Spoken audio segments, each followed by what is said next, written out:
I will show you how I do this, because for the parts yesterday I didn't show because it was an experiment, so I don't want to mess up with my work. So right now, since I know how to do it, I will show you how I scrub all these parts clean.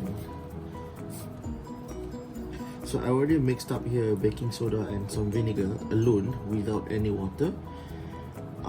I was trying to get a slightly stronger concoction for this. So rub it first with a used toothbrush. See, this is before, slightly yellowish, and after I scrub just now, it's getting silver again. That is good enough for me, so I'm going to continue this. Take some of the leftovers, just brush it. This is the washer, retaining washer for the shuttle hook. If you feel like your toothbrush is not abrasive enough, you can use some kitchen pad, this rough green patch, to rub it, because they are more abrasive. I think they will work better. Just put some elbow grease to it.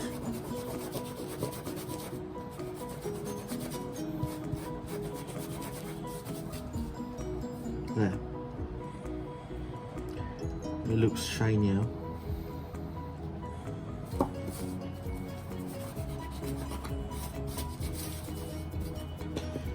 I would say if you are using used old newspapers to line your table, you should put a lot, because this solution kind of gets it worn out really fast.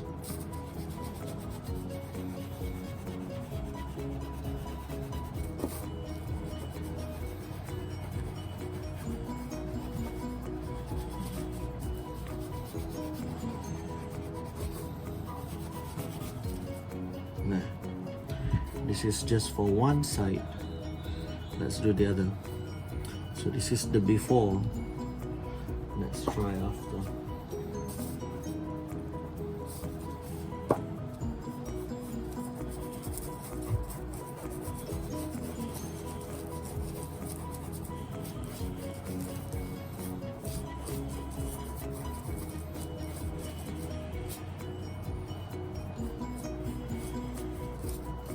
I think without the water, just plain vinegar and the baking soda makes a stronger solution to take off the rust and the grime.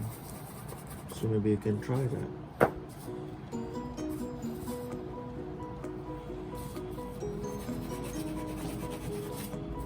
Yeah. Ooh, see? All worn out. I'm gonna line this with cloth instead. So we can see this.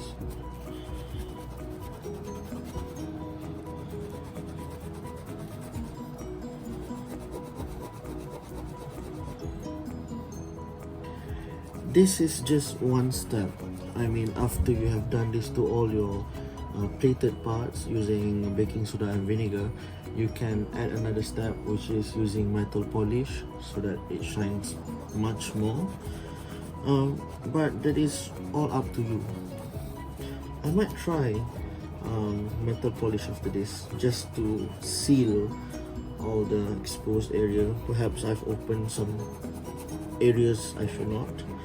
So metal polish will be a good cover up for all them. There.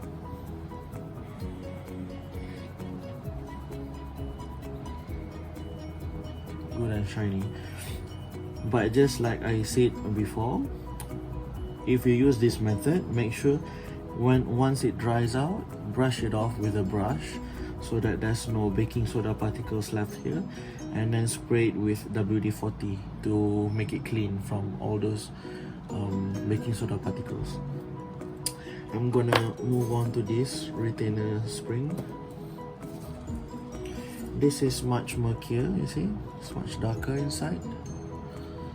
This is the outside.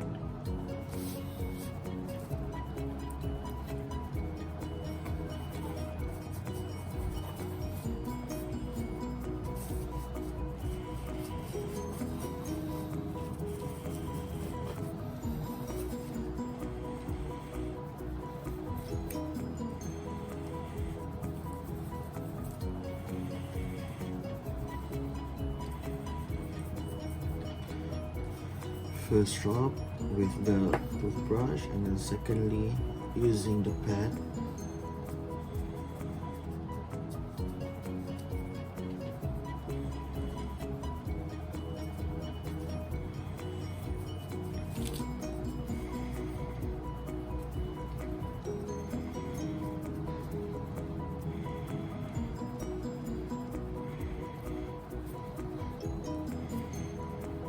Sometimes I feel like this is just my opinion, but plated parts like this, when they lost it, you can see the dark shades on certain areas.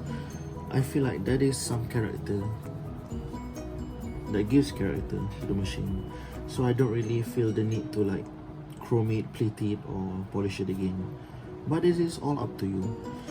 To me, the most important part of having a machine is to make sure that it runs and it stitches well, because that's what they are meant to do.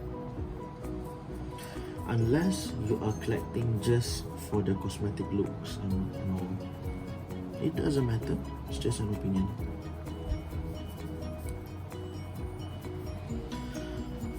Alright, you can see it's much cleaner now. I haven't gotten rid of the dark side ones, but I think this is all good. It's just a matter of putting some WD-40 to it next. Alright, now the hook.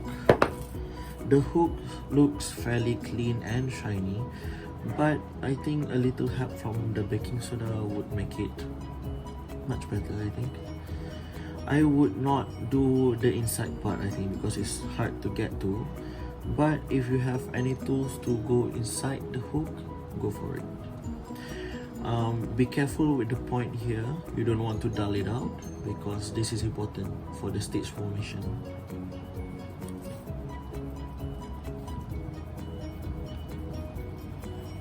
Little baking soda.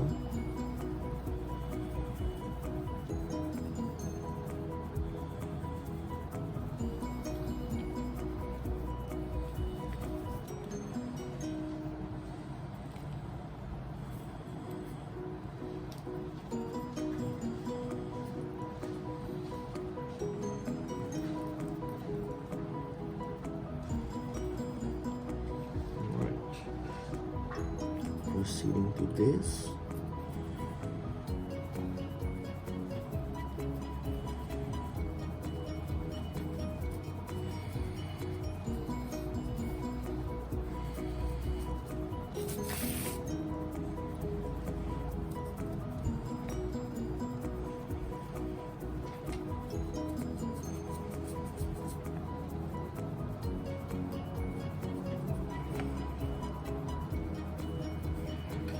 Voila, see? It's much cleaner now. For the point, I always rub one direction instead of both, so that it wouldn't dull the hook point.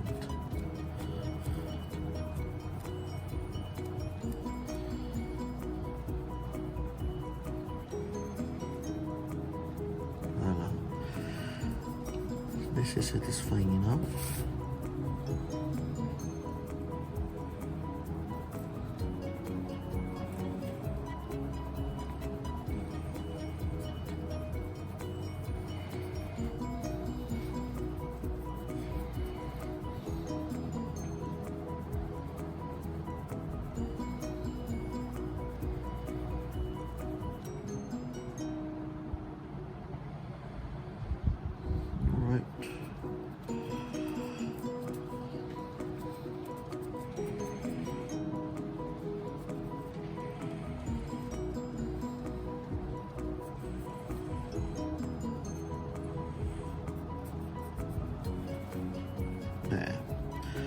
wow, now the hook point feels sharper. So yeah, this is, let it dry first and then I'll brush it with a brush to get rid of it. This is the, forgot, the race hook, yeah, the shuttle race, yes, that's the name.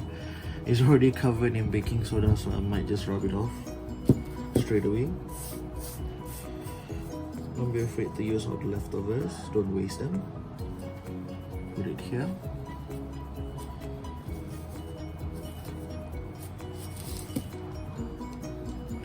Take some fresh ones. Put it inside. It is important that you make sure the groove inside here is very clean and smooth, because if it's not, it will affect your stitching experience.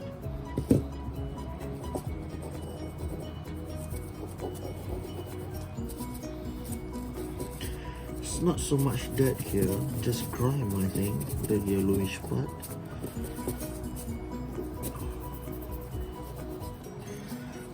Make sure you rub here too.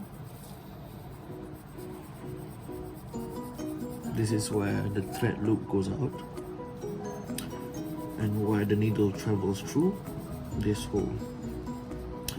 Make sure it is smooth without any burrs. Alright, a little bit more.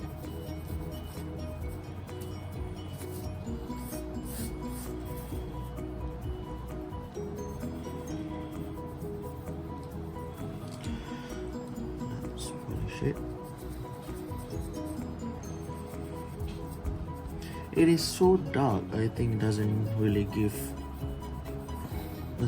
look any different from now, but it feels way cleaner.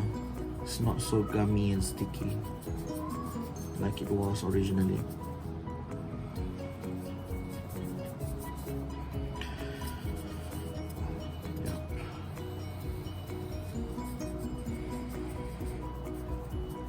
Doesn't matter if it's not squeaky clean or squeaky shiny, as long as it is clean enough for the shuttle to move around.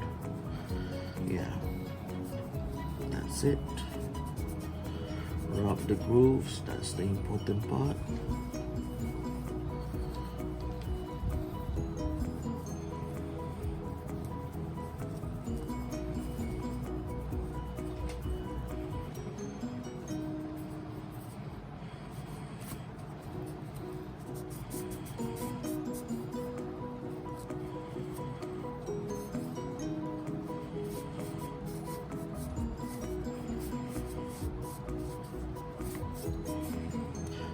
Alright, I think this is pretty clean.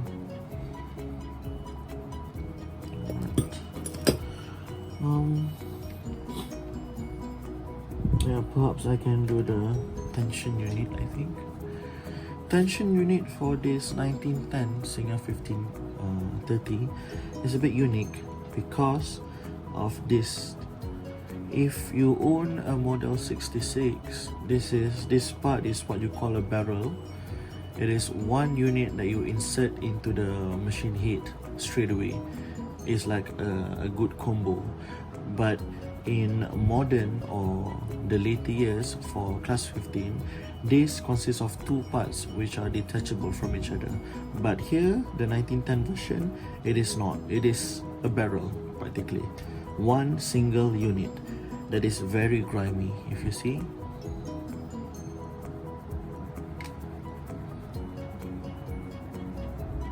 Yeah, there's black grime all around it. And I have yet to find how to attach a spring, because this is a makeshift spring inside an old broken one. So I can't find any way to detach the spindle with the two prong here. I cannot find a way how to take it off, but the only thing that you can take off is the nut, the spring and the disc, which is good enough, because if the disc and if you have not cleaned your disc, your machine will not run smoothly and the stitches will come out very ugly. and imbalanced. So let's disassemble this. So just turn the nut away slowly, or else it might fly off. Take off the spring, and you have 3 parts. The first disc, I would call this a union disc because it contains all of the disc inside. Your usual 2 disc for tension, and this is my makeshift spring. This is worth laughing at, but it's okay. I do my best to actually replace the spring. I think it will still work as long as it still has the springiness to it. And yes, don't forget there is a pin inside here which controls your tension release when you lift up the presser foot. Make sure you don't lose this. I have polished the pin inside beforehand because it was such an eyesore because I had to make it move first. But yeah, like I said, the pin inside is already good. I'm just going to polish the barrel. You see, this is one single unit, it doesn't go out. So usually if you want to take off the spring from this spindle, you just need to twist and pull out and it will come out with the spring. But this one, since it doesn't come out, and I don't see any seam here to see that it is 2 separate things, so I just take it as the spring cannot be taken out. And you see a small leg of a spring here, that's the old one, the broken one. So yes, find a way to put a new one here. There. So let's get it polished. Sorry if I talk a lot. Let's rub it here.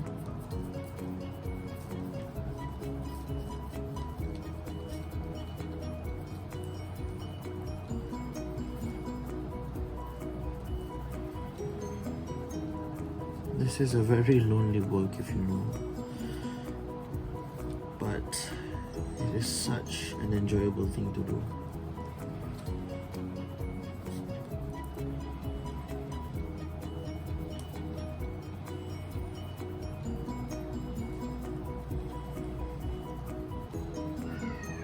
Alright.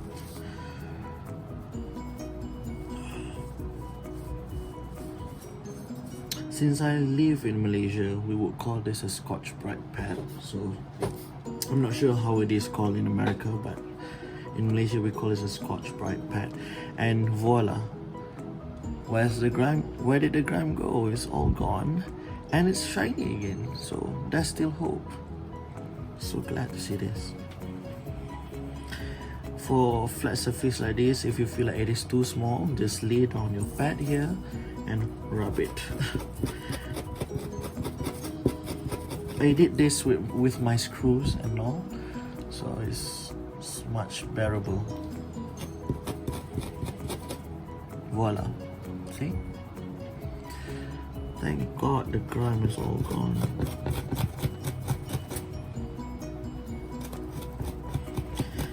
You would notice that without the grime, when you are assembling this again into the faceplate, it is much easier without any resistance, because the grime puts quite an amount of resistance to how this thing would fit into the faceplate. So that's the benefit of cleaning it up.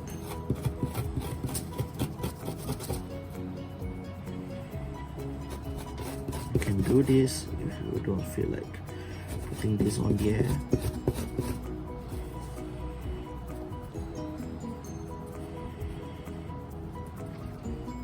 I have this one dark line here. I'm not sure what it was, but let's just put some baking soda into it again.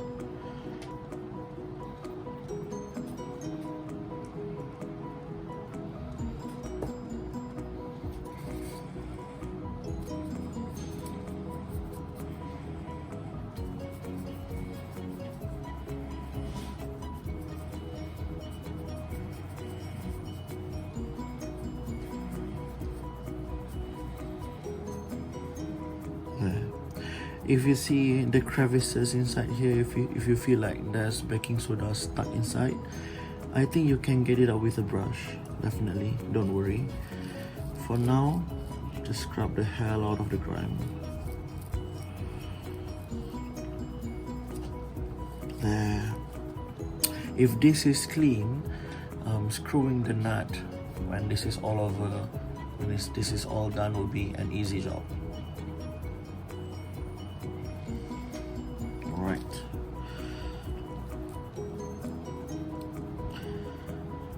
I feel like this is good enough.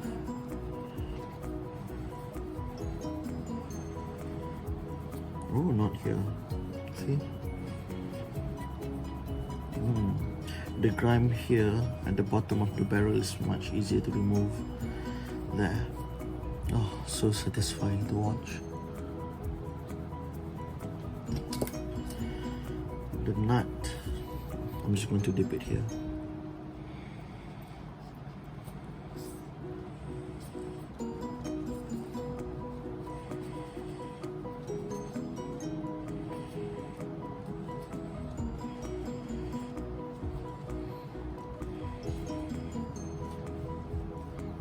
Twist it.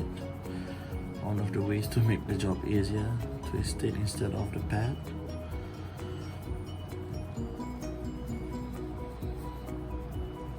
I like it dark anyway, so I wouldn't mind not polishing it. But I think one side is shiny enough, so you can always put that onto your direction, I think. Yeah. And this one to the spring's direction. Oh, sore hands. And the spring, the Beehive Spring as they called. Clean this carefully, because I'm afraid that if you do it vigorously, it might snap, because this thing might be quite snappy when it gets old, so you might not want to risk that.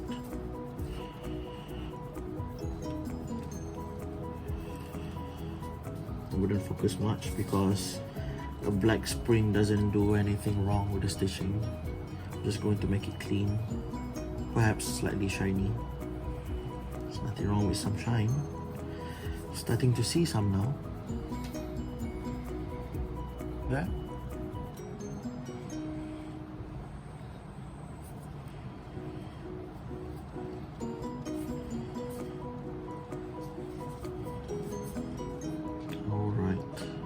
Good enough.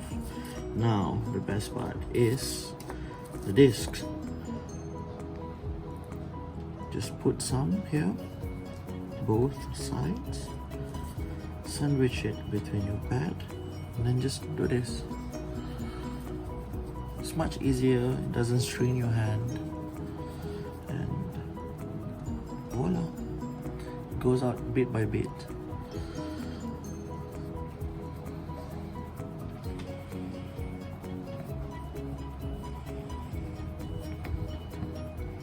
Now you can see there's a serial number to it. Fascinating.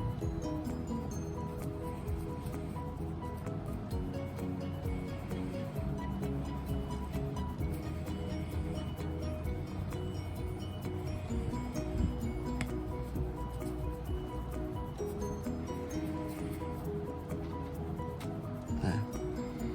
Bit by bit.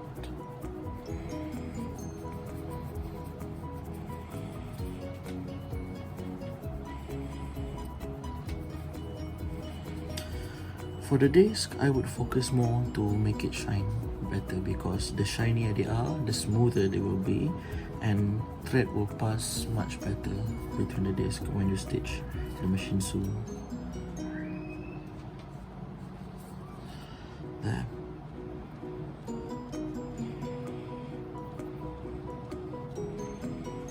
But this doesn't affect the stitching because this is just the union disc. What's important is these two here. The inside doesn't matter much, but the outside doesn't matter much, because this won't be in contact with thread, but instead this will be. So you need to make sure these are very, very squeaky clean.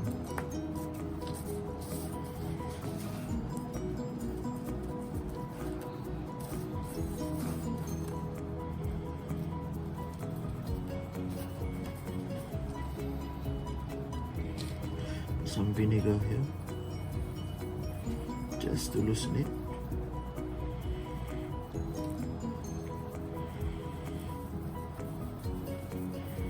Now it's clearing straight away. Vinegar again. There. Previously, with my other machines, I would just take all these parts and then put it in this tub or container, and then I would pour I think a small bottle of Coca-Cola in it. Little did you know that Coca-Cola can really loosen the rust very easy. It was an enjoyable thing to do because you don't have to scrub this much. You just have to leave it, I think, 24 hours overnight, I think. And the rust will go off. And you see? Right now it's changing a bit. Previously with the Coke, I would add some vinegar too, just to make it way stronger.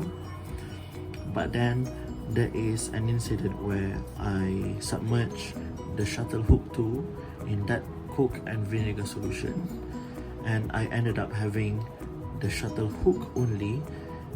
Its nickel or chrome plating went off and the hook became very matte, and then when I put it in the shuttle race, it doesn't move freely, and then when I stitch, the thread always gets stuck between the shuttle hook and its race. So if you want to do the Cook method, I would highly recommend Cook method because it's much easier with vinegar, but don't put any stitching metal parts in it like the shuttle hook or shuttle race. You need to scrub them manually. But others, bobbin winder, the bobbin case and everything, you can definitely submerge it in a Coke and vinegar and just be done with it. It really works. So that's my experience with Coke and vinegar. It's a matter of polishing more and more. If you get just a little black spot, it's okay. Just make sure it is grime free. That's all. Because grime makes the disc gummy, and yeah, it's not a nice thing to do, to pass thread through. Voila! Free from grime, all shiny. Oh, so glad. There.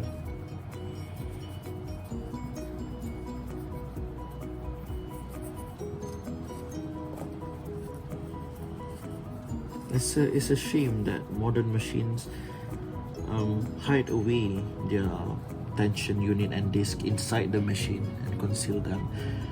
You can't really service, I think, the disc. Yeah, it's a shame. Vintage ones always have it outside, so you can always toggle with it, play with it for a better tension. That is one of the things I love about vintage sewing machine. Everything is out there for you to play on your own. Just play around.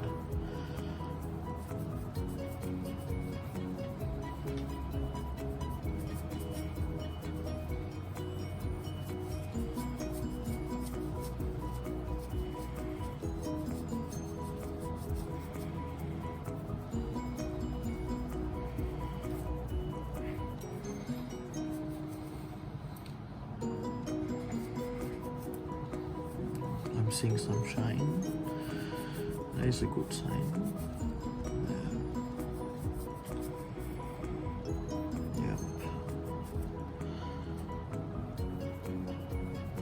One of the sad things that people do when they get a very old class 50 machine is that they simply replace the faceplate and the tension unit, the old one, with a newer one, so that they can be done with it and just sew straight away instead of cleaning up the old tension set.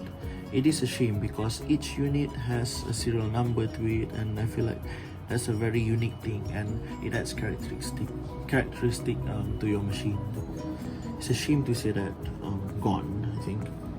So try your best to preserve the parts of your machine instead of just simply replacing it with new ones. And I feel like the newer faceplate reproduction is pretty light, so it doesn't feel the same. It's not as heavy as the old one. There, I think this is satisfying, clean enough. Just leave it be, and I will brush it with the brush to get rid of the baking soda dust. Yeah, till I see you again.